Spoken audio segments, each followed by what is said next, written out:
करिश्मा, करिश्मा,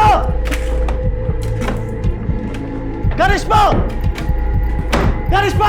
योगेश, क्या हुआ? क्यों चिल्ला रहे हो? कहाँ है मेरी दवाइयाँ? वो डस्टबिन में डाल दी थी मैंने। मेरी दवाइयाँ उठा के तुमने डस्टबिन में डाल दी। एक लंबी सांस ले, एक लंबी सांस ले। देख बेटा, हम दोनों का तेरे अलावा कौन है? हम तेरा भला चाहते हैं और तेरे अच्छे सेहत की कामना के लिए ही मैं वैष्णो देवी गई थी ना। और आज भी हम दोनों इसीलिए ही जगराता में जा रहे हैं। करिश्मा, तुझे ब्यूटी पार्लर जाना था ना, जा हुआ पार्लर। मैं तुझे जगराता में ही मिलूंगी। जी माँ। जा।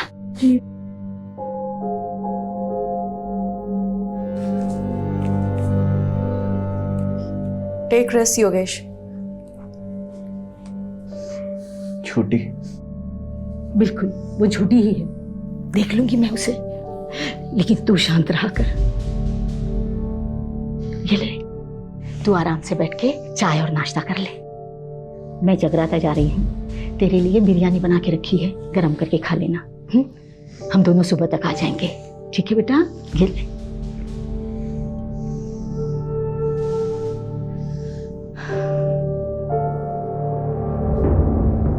सब झूठ है, सब।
क्या कर रहा है तू? क्या कर रहा है? चल ऊपर चढ़। बस राजीव साहब, अपने अंदर ना आजादी की हवा भर रहा हूँ। फिलोसोफर, हवा भर ली, टाइम पास कर लिया, चल ऊपर चढ़। बंटी की पूरी गैंग को पकड़वाकर मैंने अपना वादा पूरा किया, अब आप अपना वादा पूरा करिए। तू टेंशन क्यों ले रहा है? विटनेस प्रोटेक्शन सेल में तेरा नाम डाल दिया है, तेरी सजा कम हो जाएगी, उन्हें बात कर ली है। तू चलना, टाइम वेस्ट क्यों कर रहा है? चल। शुक्रिया राजीव साहब। हाँ चल चल चल। उसका लाइट का ध्यान रखना, ठीक है? अपने सेल में जाना चुपचाप। ठीक है ठीक है। चल ऊपर चल।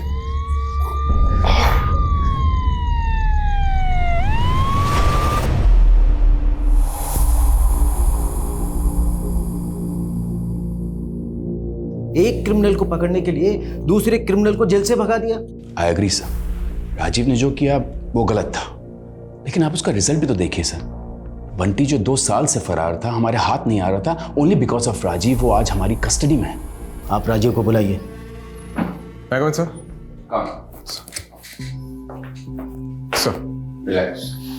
Thank you sir. राजीव तुम्हें सस्पेंड नहीं कर रहे हैं, लेकिन अगले 1 महीने के लिए तुम कंट्रोल रूम में पोस्टेड रहोगे। But sir. डिसीजन लिया जा चुका है, please don't argue. But sir मैं तुम आज ही कंट्रोल रूम ज्वाइन करोगे। सर मैं मानता हूँ कि मैंने कानून तोड़ा है, लेकिन आप ही बताइए, अगर एक एम्बुलेंस इमरजेंसी में सिग्नल तोड़ती है तो क्या आप एम्बुलेंस के ड्राइवर पर कानून तोड़ने का चार्ज लगाएंगे? हाँ, मेरा तरीका गलत हो सकता है, लेकिन मेरा इरादा बिल्कुल भी नहीं सर। जय हिंद सर।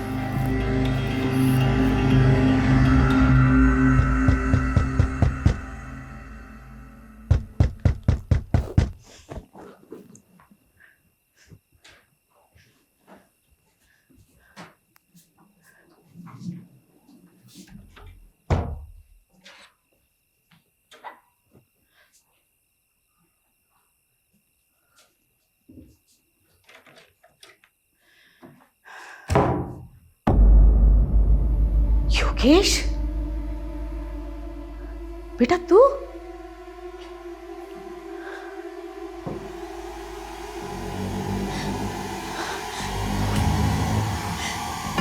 क्या है ये? मरा नहीं माँ, मुझे मारा गया। योगेश, योगेश, योगेश। माँ, फिर से बुरा सपना देखा?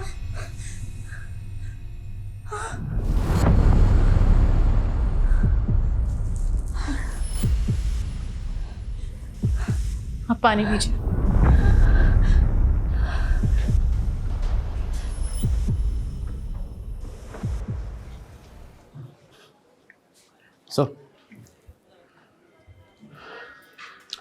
सॉरी सर, शिवा को पकड़ने का प्लान हम दोनों का था और सज़ा भी हम दोनों को ही मिलनी चाहिए थी। तू क्यों गिल्ट फील कर रहा है? तुझ पे थोड़ी सीनियर्स पे गुस्सा हूं मैं। ये पटक दिया कंट्रोल रूम में, उससे अच्छा सस्पेंड ही कर देते। सर, आपकी माताजी आई है। मेरा मतलब आपकी मम्मी की सिफारिश लेकर कोई माताजी आई है। कौन है? मेरा नाम गीता गुप्ता है और ये है मेरी बहू करिश्मा। आपकी माँ जब भी यहाँ होती है तो वो और मैं एक ही माता की चौकी मंडली में जाते हैं। ओह, आई एम सॉरी बट 4 महीने पहले आपके ही बेटे योगेश की हार्ट अटैक से मौत हुई थी, राइट? मेरे बेटे की मौत हार्ट अटैक से नहीं हुई, उसे मारा गया था। एक सेकंड। आपकी बेटे के मौत के 4 महीने बाद आप ये कह रही है कि उसका मर्डर हुआ था। ये किस बेसिस पे कह सकती है आप? उसने मुझे खुद बताया है कि उसका मर्डर हुआ है। उसने मुझे सपने में आके ये सब बताया। देखिए, मैं जानती हूँ आपको मम्मी की बात पर विश्वास नहीं होगा, पर जब से योगेश गए हैं तब से मम्मी को डरावने सपने आने लगे हैं। योगेश मुझे कुछ कहना चाहता है, वो अपने मौत का इंसाफ चाहता है, इसीलिए हम दोनों यहाँ आए हैं। गीता जी, मैं आपसे क्या कहूँ? देखिए, मैं चाह कर भी आपकी मदद नहीं कर सकता क्योंकि आपके पास कोई केस ही नहीं है। देखिए, किसी भी डरावने सपने को बेस बना के हम इन्वेस्टिगेशन नहीं कर सकते। इसका मतलब तुम्हें मुझ पे विश्वास नहीं है? देखिए गीता जी, आई एम रियली सॉरी, मैं आपकी कोई मदद नहीं कर सकता। ठीक है बेटा, जैसे तुम्हारी मर्जी।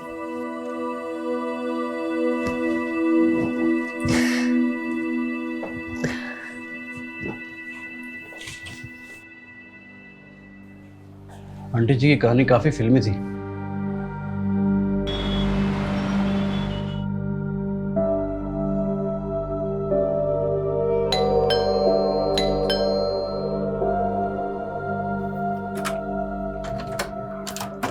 अरे आप लोग यहाँ इस वक्त? बेटा वो अंदर आइए। हाँ माँ जी बोलिए। योगेश की गुजरने से 2 दिन पहले उसका फुल बॉडी चेकअप हुआ था। अब देखिए, वो बिल्कुल तंदुरुस्त था, फिर ऐसे कैसे अचानक उसे हार्ट अटैक हो सकता है? देखिए माँ जी, आपको ही पता है कि आजकल 25-26 साल के लड़कों को भी हार्ट अटैक आ जाता है। वर्क प्रेशर है, स्ट्रेस की वजह से भी हो सकता है। राजू बेटा, मैं समझ सकती हूँ कि मैंने जो सपने में देखा उसे सच मानना तुम्हारे लिए मुश्किल होगा, लेकिन मुझे भी ये सब भुला पाना मुश्किल है। देखिए, मम्मी जी बस ये चाहती हैं कि एक बार योगेश का केस आप इन्वेस्टिगेट करें। हाँ, मैंने पहले भी इसीलिए FIR दर्ज कराई थी, लेकिन तब उस इंस्पेक्टर ने उस डॉक्टर से बात की जिसने योगेश को डेड डिक्लेयर किया था, और डॉक्टर ने इंस्पेक्टर से कहा था कि हार्ट अटैक से मौत हुई है, और इंस्पेक्टर ने वो केस बंद करा दिया बिना किसी इन्वेस्टिगेशन के। बस मैं इतना चाहती हूँ कि आप एक बार योगेश के केस को इन्वेस्टिगेट करें, फिर आप जिस भी नतीजे पर पहुँचोगे कि मेरा बेटा हार्ट अटैक से मरा या कुछ भी, मैं बिना किसी सवाल के मान लूँगी। कम से कम मुझे ये अफसोस तो नहीं रहेगा कि मैंने सच्चाई जानने की कोशिश ही नहीं की। ओके, कल आप दोनों हेडक्वार्टर आ जाइएगा, मैं केस को रीओपन कराने का रास्ता ढूंढता हूँ। सर, आप भावुक होकर भूल कर रहे हैं। इस केस को हाथ में लेने का मतलब है हवा को हाथ में पकड़ना। कुछ हाथ नहीं लगेगा सर। सर ये लीजिए, चाय पीजिए। सर आप बताइए, इन्वेस्टिगेशन कैसे करेंगे? मुझे पता है कंट्रोल रूम से इन्वेस्टिगेशन अलाउड नहीं है, पर गीता जी जिद पे अड़ी है, एटलीस्ट उनको तो सुकून मिलेगा। अनऑफिशियली सही, लेकिन मुझे करना पड़ेगा। वो पता है कल क्या कह रही थी? योगेश की डेथ के 2 दिन पहले उसका हेल्थ चेकअप हुआ था और वो पूरी तरह से फिट था। सर वैसे ही उसकी डेथ रिपोर्ट भी कह रही है there is no foul play. और सर हार्ट अटैक आजकल लॉटरी की तरह हो गया है। कब किसकी निकल जाए कुछ पता नहीं। सर एक बात बताइए, एक तो 4 महीने पुराना केस है, ऊपर से लाश का पोस्टमार्टम नहीं हुआ है, सारी की सारी अस्थियां गंगा में बहा दी गई है। बचा क्या है हमारे पास इस केस में सर, सिवाय एक माँ के सपने के। आइए गीता जी, शुरू से शुरू करते हैं। 29 मार्च जिस दिन आपके बेटे योगेश की डेथ हुई थी, उस दिन क्या क्या हुआ था? 29 मार्च को सुबह 4 साढ़े 4 बजे के आसपास मैं और करिश्मा जगराता से वापस घर पे लौटे थे।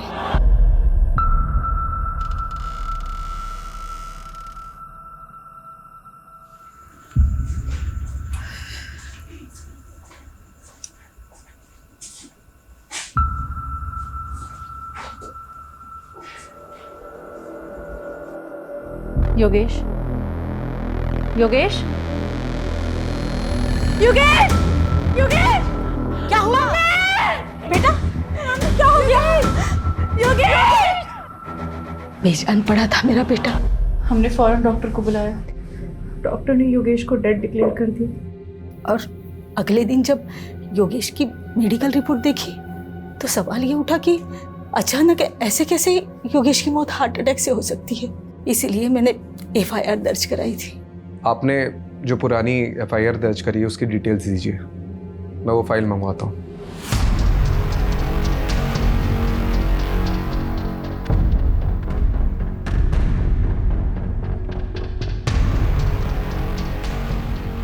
केस रीओपन हो रहा है, इसलिए योगेश के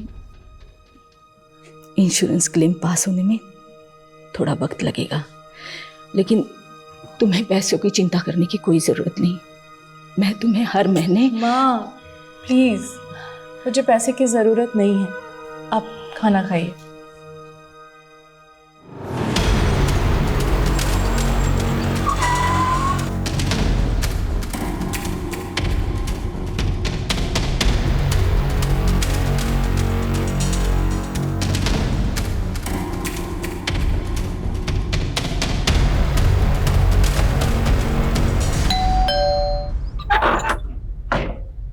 हेलो, योगेश का कमरा देख सकता हूँ अगर आपको कोई प्रॉब्लम ना हो तो? जी।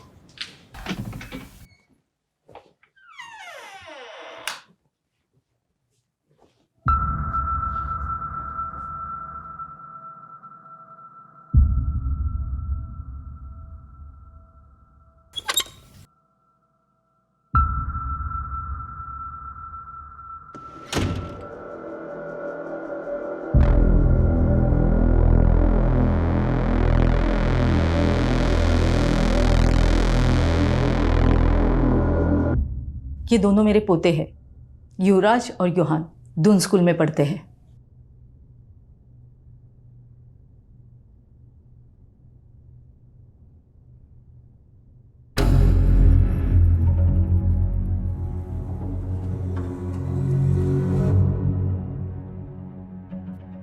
ये कौन है? विवेक, योगेश का दोस्त और बिजनेस पार्टनर भी।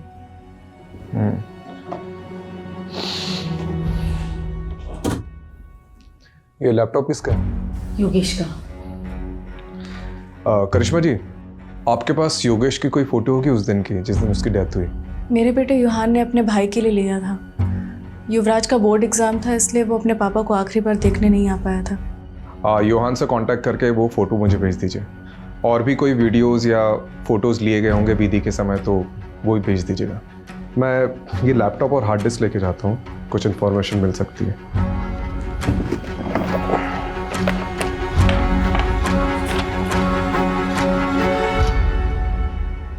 ये कौन सी दवाई ले रहा था योगेश? Anti anxiety pills. आज जो अपॉइंटमेंट है आप उसकी लिस्ट लेके आए। देखिए आज डॉक्टर साहब मुझे अभी आपसे बात करनी बहुत जरूरी। Okay okay, calm down calm down. नहीं डॉक्टर काम डाउन। नहीं डॉक्टर साहब, योगेश काम डाउन। क्या चल रहा है आपको समझ में नहीं आ रहा मेरे साथ क्या हो रहा है? योगेश शांत हो जाओ, शांत हो जाओ योगेश, रिलैक्स। अब बोलो योगेश, क्या बात है? सो नहीं पा रहा हूँ, कल भी पूरी रात जगा रहा मैं। दिमाग कह रहा है सो जाओ सो जाओ, पर आखिर दिमाग का साथ ही नहीं दे रही। स्लीपिंग पिल्स दी थी ना, काम नहीं कर रही? नहीं डॉक्टर, अगले महीने 28 तारीख को मेरी मीटिंग है दुबई में। करोड़ों की डील है और मेरा हाल देख रहे हैं आप। इस साल में गया तो मैं बर्बाद हो जाऊंगा, मेरे बहुत भारी नुकसान हो जाएगा डॉक्टर। मुझे हैवी डोज दीजिए डॉक्टर, मैं महंगे से महंगे इलाज कराने के लिए तैयार हूँ। योगेश का मन बहुत बेचैन रहता था। जब मेरे पास आया था उसके मन में अजीब सा डर बैठ गया था, जिसका मैंने ट्रीटमेंट भी शुरू कर दिया था और उसको कुछ दवाइयाँ भी लिख के दी थी। तो उसे कुछ फ़ायदा हुआ था? बिल्कुल, 1 हफ्ते में तो बिल्कुल ठीक हो गया था। क्या एंग्जाइटी से हार्ट अटैक हो सकता है? चांसेस हैं, एंजाइटी के कारण हार्ट अटैक हो सकता है, लेकिन सुसाइडल टेंडेंसी भी हो सकती है।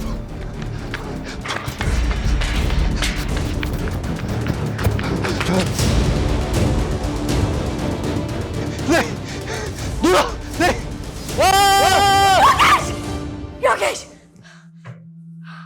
योगेश! माँ, फिर से बुरा सपना देखा?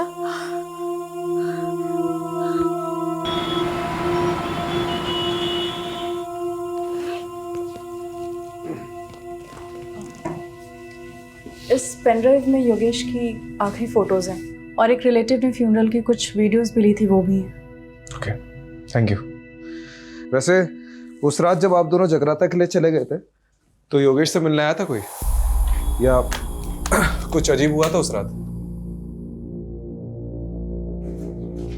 ऐसा कुछ नहीं।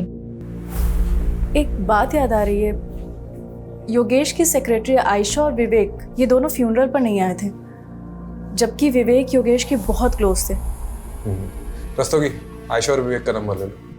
सर जब से कैमरा आया है मतलब लोग कुछ भी शूट करते हैं, बताओ फ्यूनरल की भी रिकॉर्डिंग करते हैं, अजीब है। सर इस केस से कुछ मिलेगा भी या नहीं? चांसेस तो बहुत कम है, लेकिन अभी भी 3 लोगों से पूछताछ बाकी है। एक विवेक, योगेश का बिजनेस पार्टनर, और दूसरी आयशा, उसकी सेक्रेटरी। तीसरा कौन है सर? योगेश के घर का वॉचमैन बबलू, क्योंकि गीता जी और करिश्मा के जाने के बाद क्या हुआ उसी को पता होगा। देखते हैं वॉचमैन ने कितनी वॉच रखी घर पे। ये कितनी गाड़ियाँ?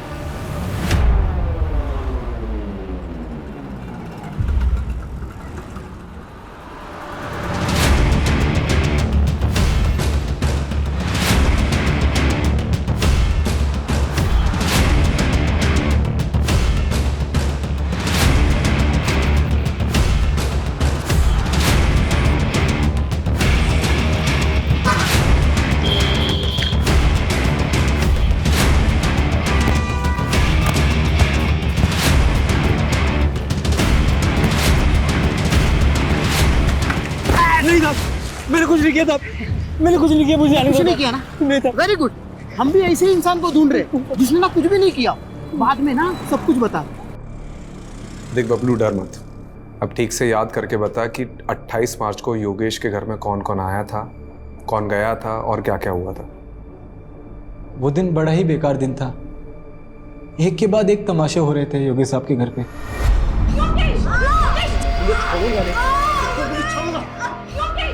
फिर गीता जी आई, उन्होंने योगेश साहब को समझाया।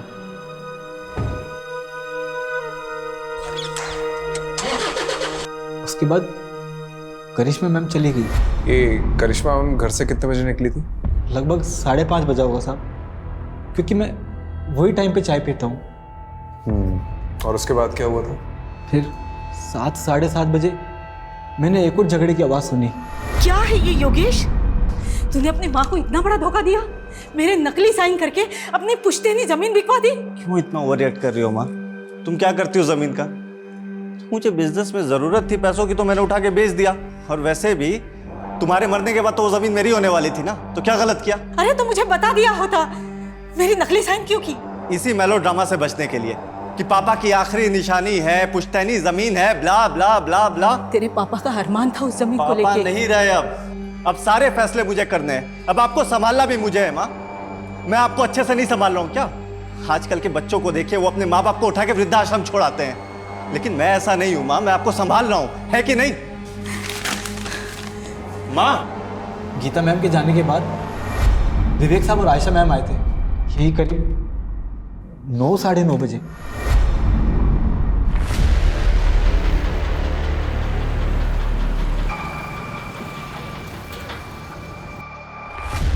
विवेक सर और आयशा मैडम जी जब आए तब घर के अंदर जाने से पहले दोनों काफी देर तक कार में कुछ बातें कर रहे थे।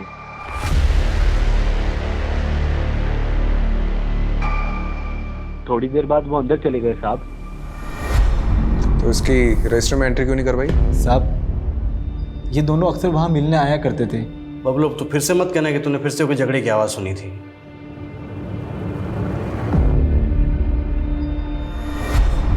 योगेश बहुत हो गया तेरा। मान ले मेरा प्रपोजल, मैं तंग आ गया हूँ तेरी जिद से। तंग तो मैं आ गया हूँ, हर बार तेरी वजह से मुझे घाटा हुआ है। अबे गधा है तू, एक नंबर का गधा। साले अगर नंगों के शहर में ना तुझे लंगोट बेचने के लिए बेच दूं तो वो भी नहीं बेच सकता तू। साले बहुत सुन ली मैंने तेरी बकवास। तू मुझे अपना डिसीजन बता कि तू है या नहीं मेरे साथ। नहीं हूं, बोल अब क्या करेगा बोल। कॉलर छोड़। नहीं छोड़। कॉलर छोड़। नहीं छोड़ूंगा साले। विवेक, calm down, इधर बैठो तुम। सिट। सर आप भी बैठिए। आप लोग दोस्त हैं और बिजनेस पार्टनर्स हैं। अगर आप साथ में काम नहीं कर सकते तो अलग हो जाइए। ये क्या तरीका है? आयशा मैडम ने बात को संभाल लिया, फिर दोनों शांत होकर बैठ गए। थोड़े टाइम बाद आयशा मैम वहाँ से चले गए और फिर ठीक आधे घंटे बाद विवेक साहब भी वहाँ से चले गए गाड़ी में बैठकर।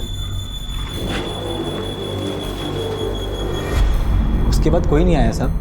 कोई आया नहीं है? तूने देखा नहीं? साहब 12 बजे मैं सोने चला जाता हूँ, उसके बाद कोई आएगा भी तो कैसे पता लगेगा मुझे? ये सब तूने गीता जी और करिश्मा को बताया था? नहीं साहब, किसी ने पूछा नहीं तो सामने से जाके क्या बताता साहब। वैसे योगेश साहब बहुत अच्छे इंसान थे साहब, दिलदार थे। अरे बबलू जी साहब। कोई बोल तो कुछ नहीं साहब, बस वो। ये लो 1 लाख रुपए पूरे तुम्हारी माँ के इलाज के लिए, अच्छे से करवाना। शुक्रिया साहब, मैं ये रकम आपको जल्दी ही 1 साल में वापस लौटा दूंगा साहब। मेरे पैसे मेरे अपने ही खा जाते हैं। मजाक कर रहा हूँ, पैसे लौटाने की कोई ज़रूरत नहीं, ठीक है? शुक्रिया साहब, बहुत बहुत शुक्रिया। आपको ये सब सच लग रहा है सर? मुझे तो ये सब कहानी लग रही है। नहीं रस्तोगी जी, मुझे सिर्फ ये कहानी नहीं लग रही है, इसमें कुछ ना कुछ तो सच्चाई है। जी सर, आप सही थे। काफ़ी सारी नई चीज़ें निकल कर आई है इसमें। पता है, मैंने ये सोचा भी नहीं था कि ये केस ऐसे पलटेगा। पहले तो ये सिंपल हार्ट अटैक का केस लग रहा था, लेकिन अब 3 सस्पेक्ट सामने आए। पहला तो वो विवेक, योगेश का बिजनेस पार्टनर। जी सर, वो आखिरी इंसान जो योगेश के घर से बाहर निकला था। हाँ सर, हो सकता है आयशा मैडम भी मिली हुई हो सकता है, क्योंकि आयशा और विवेक योगेश के फ्यूनरल पे नहीं गए थे, और ऊपर से करिश्मा ने जो विवेक का नंबर दिया है वो भी स्विच ऑफ आ रहा है। दूसरा सस्पेक्ट एक करिश्मा हो सकती है, क्योंकि इसके योगेश से बहुत ज़्यादा झगड़े होते थे। सर तो फिर ये तीसरा सस्पेक्ट कौन हो सकता है? योगेश की माँ गीता गुप्ता। देख, हो सकता है उन्हें जो भी सपने आ रहे हैं वो कहीं ना कहीं उनके ही अंदर का गिल्ट है जो उनको चैन से सोने नहीं दे रहा है। लेकिन सर वो खुद ये केस रीओपन करवा के अपने लिए मुसीबत क्यों खड़ी करेगी? कमलेश, उन्हें भी यही लग रहा हो कि हम भी यही सोचकर बैठे रहेंगे और उन पर डाउट नहीं आएगा, इसलिए वो खुद सामने से आई और केस को रीओपन करवाया। हाँ, नहीं बताया मैंने योगेश और मेरे झगड़े के बारे में, लेकिन इस झगड़े से योगेश की मौत का कोई लेना देना नहीं है। देखिए, लेना देना है या नहीं है वो तो इन्वेस्टिगेशन के बाद ही पता चला। खैर, आपने हमें पहले कुछ बताया नहीं है तो अभी बता दीजिए। उस रात तेरे पापा का अरमान था उस जमीन को लेके। पापा नहीं रहे अब सारे फैसले मुझे करने हैं। अब आपको संभालना भी मुझे है। माँ, आपको बुरा तो लगा होगा योगेश किस बर्ताव से। मेरा बेटा गुस्से में कुछ भी बोल देता था, लेकिन वो दिल से बुरा नहीं था। उस दिन जब मैं बाहर गई थी तो उसने मुझे थोड़ी देर बाद मैसेज किया था। हाँ, ये देखिए।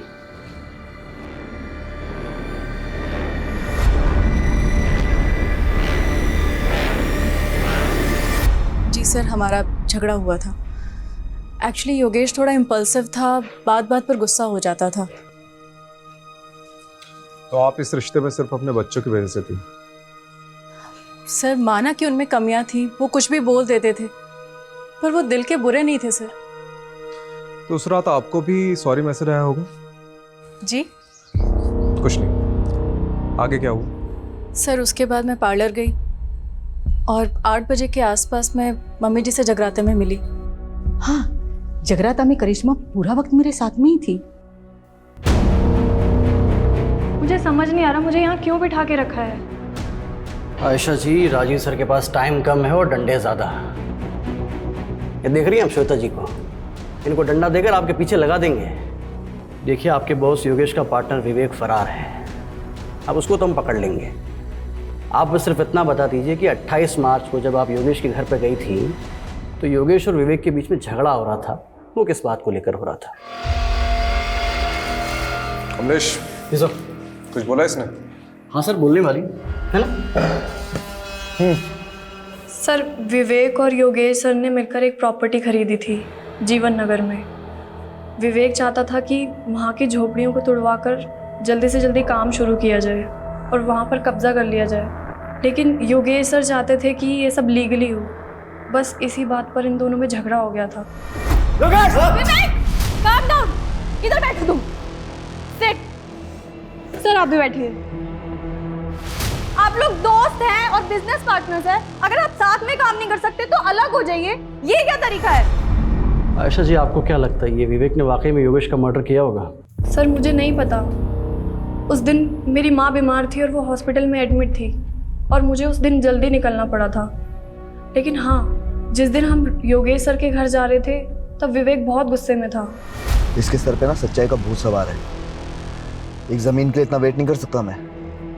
देखो विवेक, तुम्हें योगेश सर से थोड़े ठंडे दिमाग से बात करनी चाहिए। क्या ठंडे दिमाग से बात करूं मैं?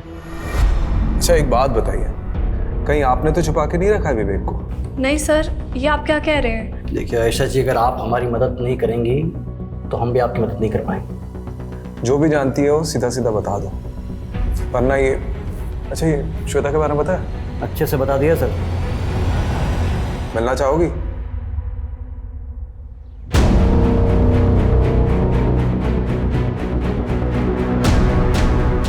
सर, आयशा ने जो लोकेशन बताई थी उस पर हम नजर रखे हुए हैं।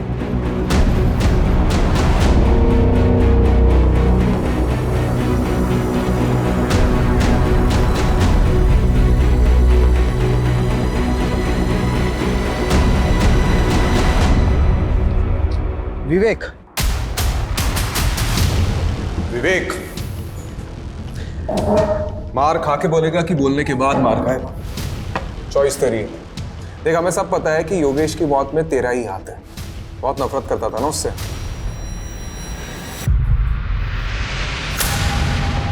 कितने? 12 लाख रुपए। और ब्याज कर मिलाकर कितने देने तेरे को? 15 लाख रुपए चोपड़ा को। चले, एक बार मार्केट से पैसा उठाने से पहले मुझसे पूछ तो लिया होता। इस साले ने अपनी गाड़ी तक बेच दी। अब तुम शांत। चुप, कोई नहीं बीच में बोलेगा। योगेश, माँ आप भी चुप, एकदम चुप माँ। इससे गलती हुई है और इसे इसकी गलती की सजा मिलनी चाहिए। क्यों साले, है ना? ये है तेरी गलती की सजा। नई गाड़ी तेरे लिए। पर योगेश, अरे रख, चोपड़ा को मैंने आधे पैसे दे दिए हैं और आधे उसको तू देगा, ठीक है? और अब ये सब सारी चीजें खत्म कर और चुपचाप मेरे साथ बिजनेस में आ जा। चुप, चल आ जा। सर, मैं क्यों उसे मारूंगा? योगेश और मैं तो भाइयों की तरह थे। हाँ, हम दोनों साथ में बिजनेस करते थे, लेकिन हम दोनों की सोच अलग थी, इसलिए हम दोनों के बीच में झगड़ा होता रहता था। मैं तो उसे कभी मारने का सोच भी नहीं सकता। आज मेरे पास जो कुछ भी है वो सब योगेश का ही तो है। भाई मानता था ना उसे, तो उसके फ्यूनरल पे क्यों नहीं गया? सर, उस रात हमारे बीच में बहुत झगड़ा हुआ था और जब मुझे पता लगा कि उसी रात उसे हार्ट अटैक आया तो मुझे लगा कि सब कुछ मेरी वजह से हुआ है। मैं बहुत गिल्ट में था सर, इसलिए नहीं गया। गिल्टी तो हम भी मान रहे हैं। उस रात को योगेश के सर पे फ्लावर वास फोड़ने वाला था ना तू।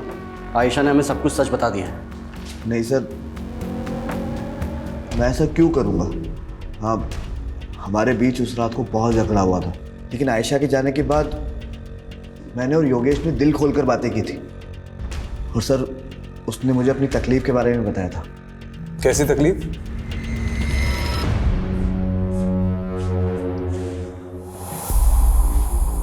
सब गलत हो रहा है यार, खुद पर काबू ही नहीं रहता।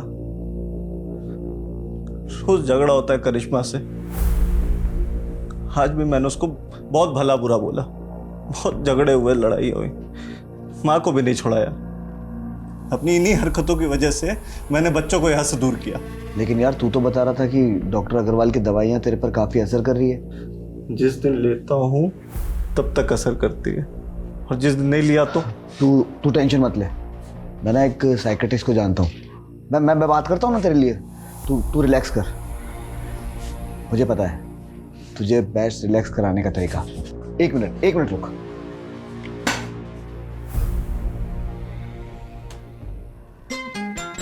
तेरा फेवरेट गाना, तेरी फेवरेट ड्रिंक के साथ में इससे बेस्ट रिलैक्सेशन कोई चीज़ हो ही नहीं सकती।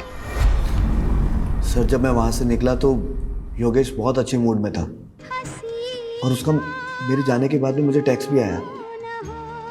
तेरे जैसा यार कहाँ ऐसा यार आना।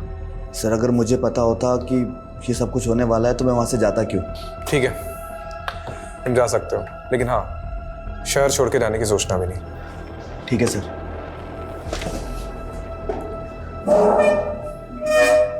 सर वो मुझे आपको कुछ बताना है। सर योगेश की मम्मी गीता आंटी, एक्चुअली एक ज़माने के अंदर मेरे पापा और योगेश के पापा बहुत अच्छे दोस्त थे, लेकिन जब उनकी शादी गीता आंटी से हुई तो उनका बिहेवियर बिल्कुल चेंज हो गया। और फिर जब कॉलेज में मेरी और योगेश की मुलाकात हुई तो हम दोनों ही बहुत अच्छे दोस्त बन गए और सब कुछ नॉर्मल हो गया। लेकिन सर गीता आंटी ना काफ़ी कंट्रोलिंग फ्रीडी लेडी है। पति हो या फिर बेटा, वो दोनों को कंट्रोल करके रखती थी। उनको उसी में खुशी मिलती थी, तो शायद सर कुछ। ठीक है, तुम जाओ।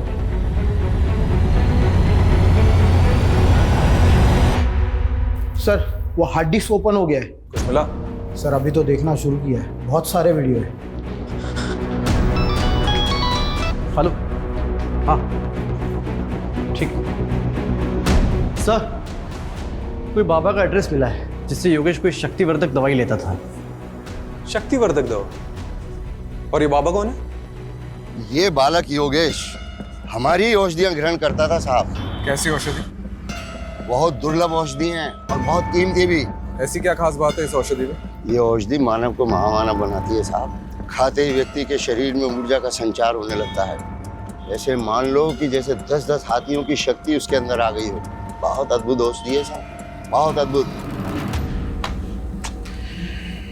अरे यार कितनी वीडियो है रे बाबा। योगेश के लैपटॉप से कुछ मिला?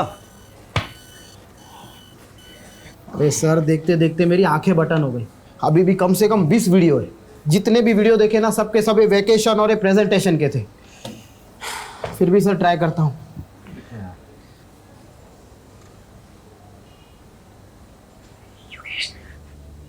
दूर रहो मुझसे, योगेश दूर रहो मुझसे।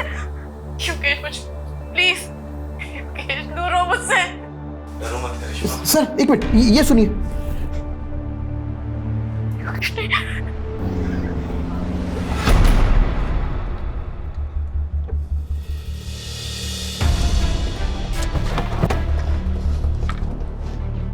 कहा ना मैंने, हर हस्बैंड वाइफ की तरह मेरे और योगेश के बीच में भी प्रॉब्लम्स थी, एंड इट्स नॉर्मल।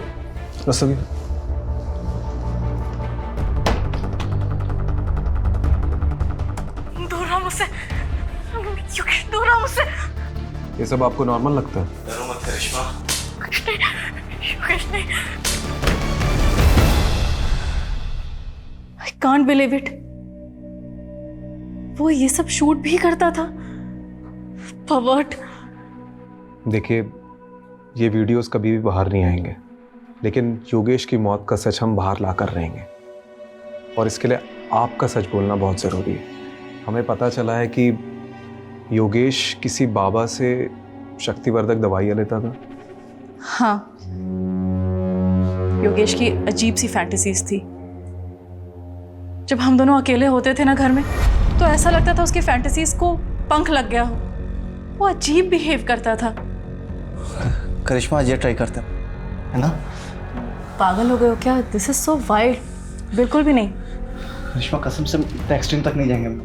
पति था मेरा, मैंने उसकी बात मान ली, लेकिन योगेश उस दौरान इतना वहशी हो जाता था, एकदम हैवानियत पे उतर आता था, जैसे मैं उसकी बीवी नहीं कोई शिकार हूं। दूर रहो मुझसे, योगेश दूर रहो मुझसे। योगेश प्लीज, योगेश दूर रहो मुझसे। डरो मत करिश्मा। योगेश नहीं। प्यार से मारूंगा। योगेश, योगेश, पेन में एक अजीब प्लेजर मिलने लगा था उसे, और फिर एक दिन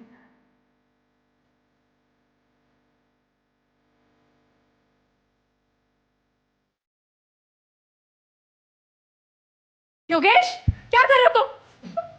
छोड़ो। उसमें मुझे मर जाओ। योगेश, योगेश, योगेश, क्या हो गया तुम्हें? I'm sorry करिश्मा, पता नहीं मुझे क्या हो जाता है। मैं कैसे ऐसा कर सकता हूँ? मैं कैसे तुम्हें मार सकता हूँ? योगेश, ये सब वो दवाइयों का असर है ना? मैं काबू हो जाता हूँ मैं। Please save. मुझे खुद को योगेश से बचाना था, साथ ही साथ योगेश को योगेश से बचाना था। इसलिए मैं हर वो चीज़ हटा देती जो उसके लिए जानलेवा हो सकती थी। सीजर, नाइफ, स्क्रू ड्राइवर, सब कुछ। तो ये सब आपने गीता जी को बताया? नहीं, प्लीज़ आप उन्हें कुछ मत बताइएगा, उन्हें बहुत दुख पहुंचेगा। And it's my request, please.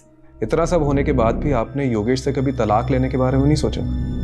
माना कि योगेश ने पिछले 1 साल में मुझे बहुत तकलीफ दी थी, पर 15 साल का रिलेशन था हमारा, और ये 15 साल हमने हंसी खुशी बिताए। वो मेरा पति था, मेरे बच्चों का पिता। आप ऐसा सोच भी कैसे सकते हैं? देखिए, मेरा इरादा आपको हर्ट करने का नहीं था।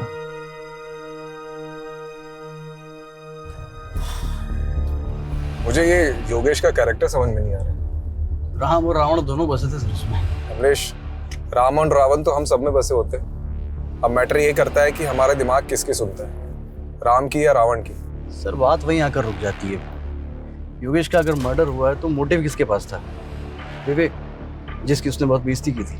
नहीं नहीं नहीं, इन सब में सबसे ज्यादा सफर करिश्मा ने किया है। तो अगर किसी के पास सबसे ज्यादा स्ट्रॉन्ग मोटिव है तो वो है करिश्मा। सर आपका शक अगर सही भी है तो करिश्मा ने करिश्मा किया कैसे? योगेश की माँ ने हमें गवाही दी है, करिश्मा जगराते में रात भर उनके साथ। लेकिन ऐसा कौन कह रहा है कि हमें गीता जी पर भरोसा कर लेना चाहिए? वो भी तो अपनी बहू के साथ मिली हो सकती है। चेक करो, इन सब पर नजर रखो। और हाँ, इनके मोबाइल डिटेल्स, लोकेशन डिटेल्स और सोशल मीडिया डिटेल्स सब चेक करो, इंक्लूडिंग गीता जी।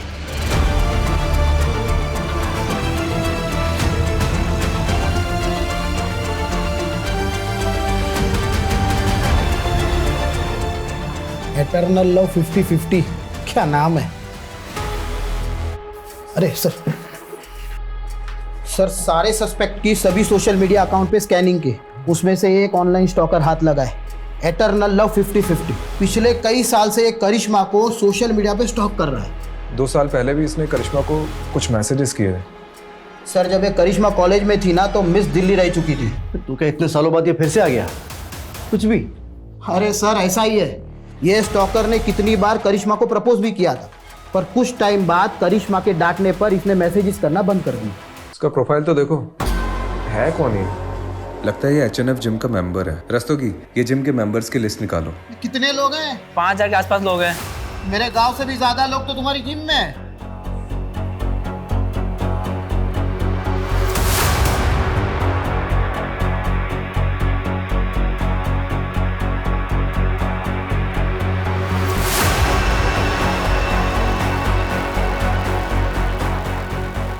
कुछ मिला?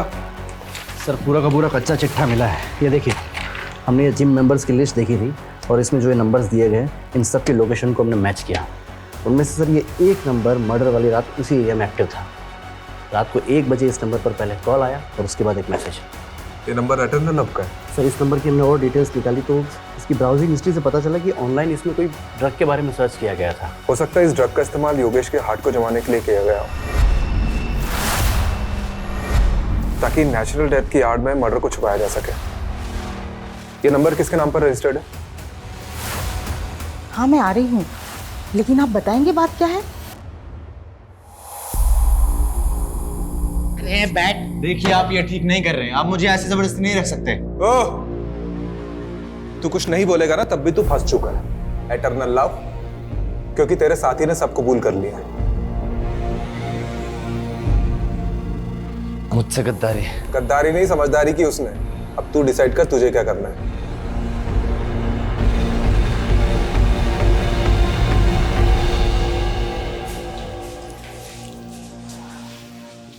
जी मैं जा सकती हूँ। अरे रुकिए, पहले ये वीडियो देख लीजिए।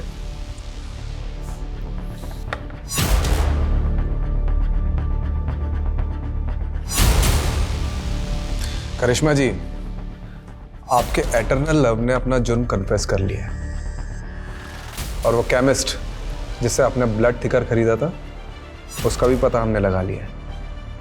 मेडिकल से खरीदा था ना, तो ढूंढते ढूंढते पैर दर्द करने लग गए मेरे। करिश्मा जी, अब तो कन्फेस कर लीजिए, थोड़ी सजा कम हो जाएगी। सब कुछ ठीक होता, लेकिन माँ को सपने आने लगे। सपने में योगेश देखने लगा। उन्होंने पुलिस स्टेशन आने का मन बना लिया, इसलिए मजबूरन मुझे भी उनके साथ आना पड़ा ताकि उन्हें मुझ पर कोई शक ना हो। करिश्मा, अगर तुमने सब कन्फेस नहीं किया होता ना तो हम लोग बच जाते। कोई सबूत नहीं थे इन लोगों के पास। आकाश, तुमने पहले कन्फेस किया, इसलिए मेरे पास कोई रास्ता नहीं बचा। झूठ मत बोलो, देखा था मैंने तुम्हें इस लेडी कांस्टेबल को अपना कन्फेशन लिखाते हुए।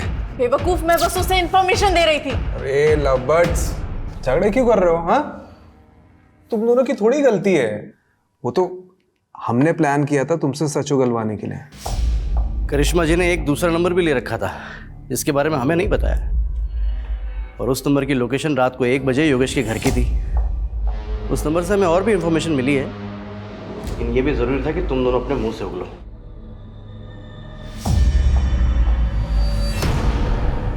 मैंने योगेश की दोस्ती आकाश से कराई थी, ये भी प्लान का एक हिस्सा था। उस रात हमारे जाने के बाद आकाश घर पर आया था। आकाश तू? योगेश, अरे वो दरवाजा खुला देखा तो मैं अंदर आ गया। ये देख स्कॉच लाया हूँ, महफिल जमाते हैं। जा किचन से ग्लास लेके चल। मैं लाया।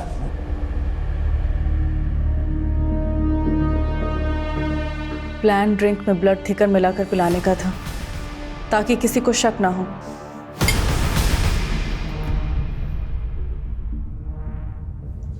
लेकिन योगेश को शक हो गया। तुमने इसमें कुछ मिलाया है क्या? नहीं तो सब ठीक तो है। तुम लोग कौन हो बे? बबला! मैं जगराता में थी, लेकिन बेसब्री से आकाश के कॉल का इंतजार कर रही थी। जब काफी देर तक कॉल नहीं आया तो मुझे टेंशन होने लगी और मैंने मम्मी से वॉशरूम का बहाना मारा और पीछे के रास्ते से घर लौटी। मम्मी, मैं वॉशरूम से आती हूँ। जब मैं घर पहुंची तो देखा कि योगेश अकेला सब पे भारी पड़ रहा था। योगेश! करिश्मा, अच्छा हो तुम आ गए। पुलिस को फोन करो। ये आकाश मुझे मारने के लिए आए। योगेश! तुम्हें कुछ नहीं हुआ है, शांत हो जाओ। मैं आ गई हूँ ना, मैं आ गई हूँ ना। ये लोग मुझे मार देंगे। तुम्हें आज दवाई नहीं खाई है ना, इस वजह से हो रहा है। कुछ नहीं हुआ है तुम्हें, तुम आराम करो। कोई तुम्हारा दुश्मन नहीं है योगेश, आराम करो। मैं आ गई हूँ ना, सो जाओ, तुम सो जाओ। रिलैक्स रिलैक्स, तुम सो। तुम्हें आराम की जरूरत है ना? कुछ नहीं हुआ तुम्हें। जोर से मारो, बचना नहीं चाहिए। सारा कमरा साफ कर देना, कोई सबूत नहीं रहना चाहिए और ऐसा लगना चाहिए दिल के दौरे से मरा है।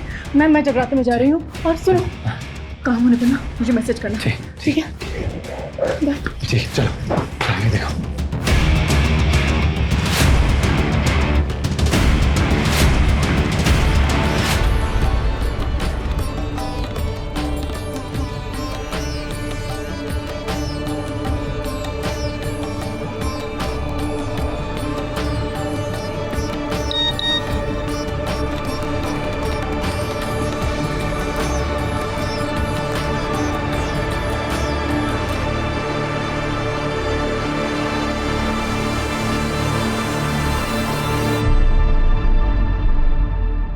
आकाश के साथ दोनों लोग कौन थे? शैलेंद्र और रामानाथ मामूली से चोर थे। आकाश ने उन्हें पैसे दिए थे इस काम के लिए। लेकिन एक बात समझ में नहीं आ रही है, तुम लोग अंदर कैसे घुसे? वो वॉचमैन बबलू, उसको पैसे दिए थे और बोला था चुपचाप जाके अंदर सो जा।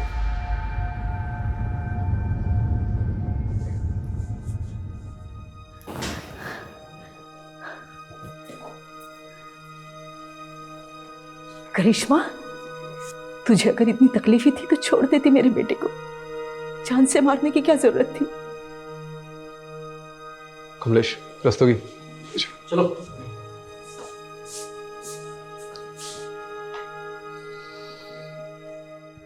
सर, योगेश के मर्डर में जो पिलो यूज हुआ था वो हमें योगेश के घर के बैकयार्ड की कचरे के ढेर से मिला है। और सर लकीली जो उस पर सलाइवा में मिली थी उसकी डीएनए टेस्ट रिपोर्ट आ गई है। योगेश के डीएनए से मैच होती है सर। और आकाश के बाल के ट्रेसेस भी पिलो पर मिले हैं। ये स्ट्रॉन्ग एविडेंस बनेगा इस केस में। Right sir. और बबलू का क्या हुआ? सर बबलू को तो धर लिया है। ये न्यूज़ देखिए क्या हेडलाइंस छपी है। 4 महीने बाद खुला मौत का राज, पत्नी ही निकली कातिल। क्या केस था ये? कोई मानेगा भी नहीं कि एक सपने ने सच्चाई सामने ला दी। अगर माँ ने गीता जी को हमारे पास नहीं भेजा होता तो ना ही ये केस खुलता और ना ही हमें कातिल का पता चलता। इस केस से एक बात तो पता चल गई है कि माँ की बात मान लेनी चाहिए। क्राइम पेट्रोल के ऐसे ही मजेदार एपिसोड्स देखने के लिए हमारे चैनल को सब्सक्राइब करें